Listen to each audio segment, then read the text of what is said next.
This is a tool that was developed under an earlier project.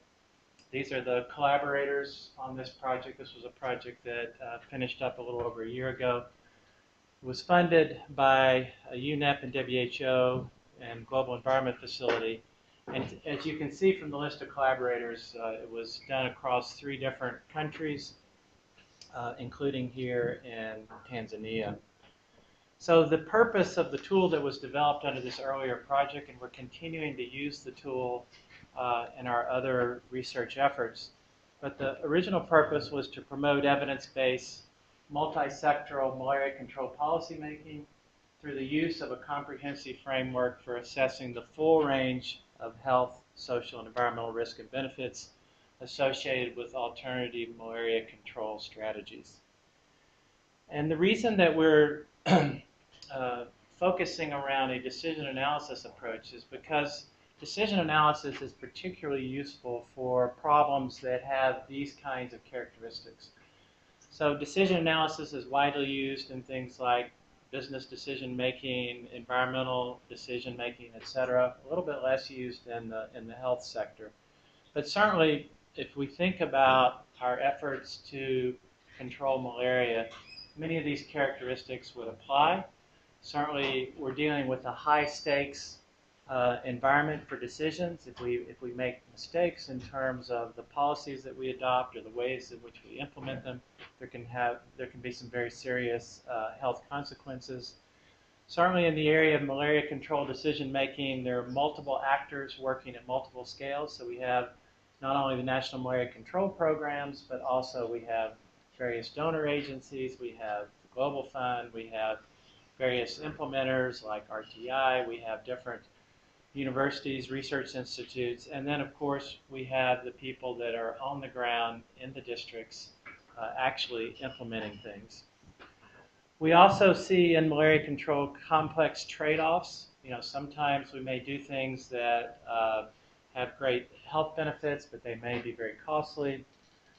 We also are faced, of course, with dynamics, interdependencies, and uncertainties, and we've seen some evidence of that today, just in terms of how things shift, even in terms of parasitemia in a particular area over a relatively short amount of time.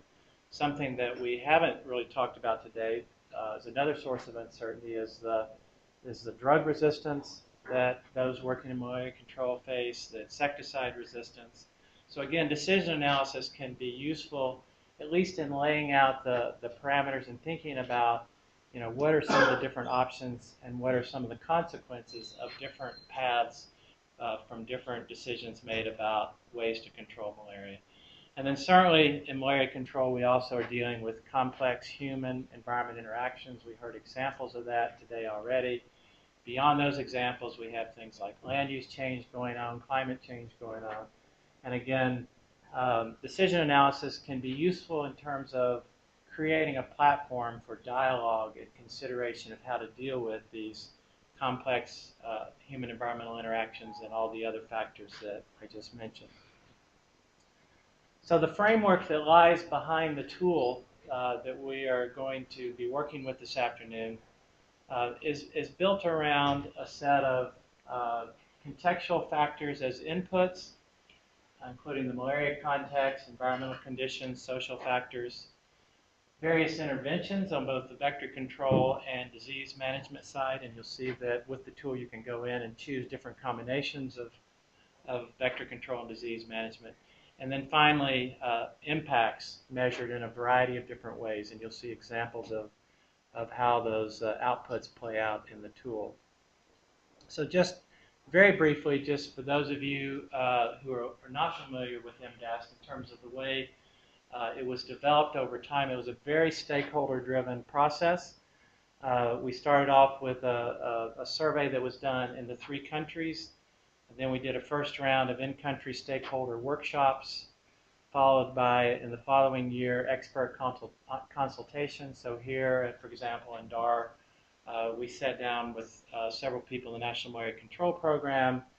We also went through an external midterm review, which was very intensive and involved also interviews with users of the tool.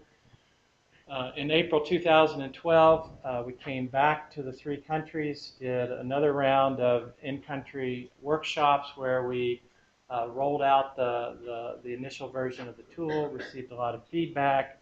We gave the workshop participants considerable hands-on experience with the tool, and again, received further feedback for improving the tool. And then, of course, opportunities again today to look at the tool. And for those of you who are interested, hopefully stay around tomorrow for some training and hands-on experience.